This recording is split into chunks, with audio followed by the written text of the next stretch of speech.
So when we think about hormones, we're going to think about two underlying causes, okay? The first underlying cause you always have to be sure is that's getting addressed with hormone imbalances are blood sugar imbalances. And we're not talking like pre-diabetes, diabetes here. We're talking like dips and ups and downs throughout the day. The second one is liver and the detox system. Be sure that those organs are eliminating hormones appropriately. For example, heavy painful periods, known as endometriosis, can be a product of elevated estrogen. Go to your gynecologist, there will be GYN, and they're going to get birth control, which potentially has estrogen in it, making their life more miserable, or 2, hysterectomy.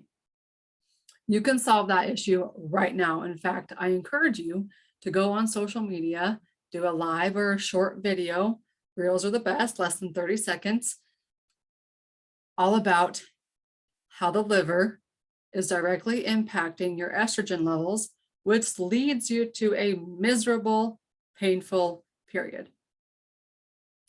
LS and Bind are my first go-to supplements to help out the liver support, especially if they're teenagers and they don't want to take many things. The second one, Sinulin, is a blood sugar stabilizer for hypo and hyper. It's an adaptogen. It will do its job. Then, here's how the tricky part comes. What if it's one, a chaotic mess, or 2, they're low estrogen, or they have low progesterone, or they have low testosterone? Where do you begin with the cascade of hormones? Let's just call it hormone chaos, because that's what it is. So hormone chaos, we're going to think about cholesterol. And if I had the ability to share my screen with you, I would, but I want to keep the audio crystal clear. On the top of the food chain is cholesterol. It gets broken down into pregnenolone, which if you look online, look up the pregnenolone steal, and there will be many images that will break this down for you. Then pregnenolone has the option to go 2 directions. One direction is to testosterone, and the other direction is progesterone.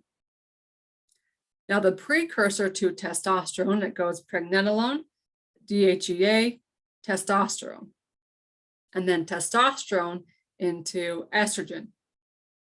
The other option is progesterone into cortisol. So among blood sugar imbalances and liver detox support, look at the cortisol markers. In regular blood work, those markers can be found in sodium and potassium. We'll get into that on a later video. There's gold in regular blood work, guys. If you've been around me enough, you know I'm going to talk about it. We're going to do more upcoming videos about the CBC, the metabolic panel, the lipid panel, the thyroid panel, the iron, like all of the good stuff, right? It's coming up. Hormones right now, because I have a lot of questions about hormones. Okay, progesterone turns into cortisol. GA, GA, GA. Use GA as an adaptogen. It will lower and raise cortisol as needed. So there's your 3 underlying components of hormone chaos. Support those 3, and then you can go back and figure out, why is testosterone low? Why is progesterone low? Why is estrogen low? Now let's remember here, cholesterol, pregnenolone breaks into 2 pathways: DHEA, testosterone, estrogen, progesterone, cortisol. So if you have low markers, say you have low progesterone and low testosterone, you've got to feed both parts of the food chain.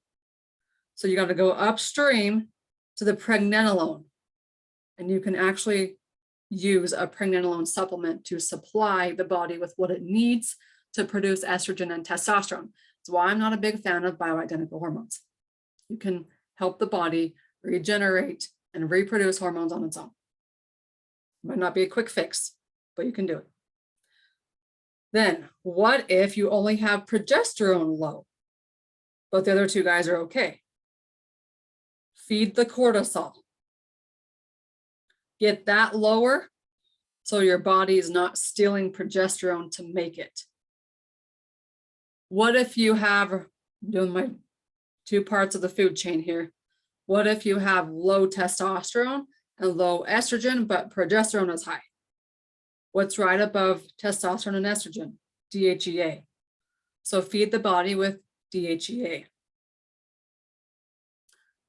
What if testosterone is high and estrogen is low?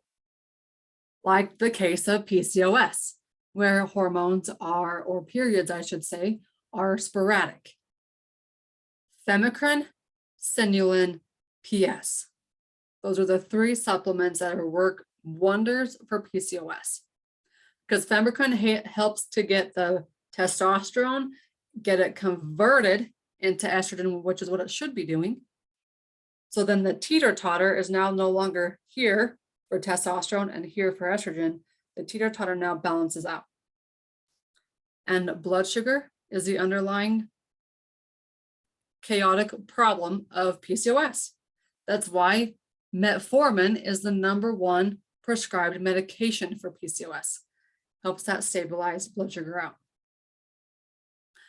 Okay, one more time, really quickly. Here's the breakdown. Cholesterol, pregnenolone. On this side of the pathway, it's progesterone and cortisol. On this side of the pathway, it's DHEA, testosterone, estrogen. So then you're going to plug in the numbers. Which one's high, which one's low? Get your teeter-totter back in balance. Do you need to use pregnenolone? Do you need to just use DHEA? Or do you want my standard hormone chaotic supplement regimen? Protocol for Hormone Chaos 101. Femicrine, Sinulin, get in your liver support or your organ supporters. So say on a 3-month protocol, I'm going to do Femicrine, I'm going to do Sinulin, I'm going to do GA for all 3 months. And then I'm going to rotate LS, PS, and KS. So you get liver, pancreas, and kidney support rotated throughout those 3 months. So they feel like they're progressing, right? You don't want to just keep people on this stuff forever. If they have low testosterone, M+, whether it's female or male, use it. It gives the body ingredients it needs to make more testosterone.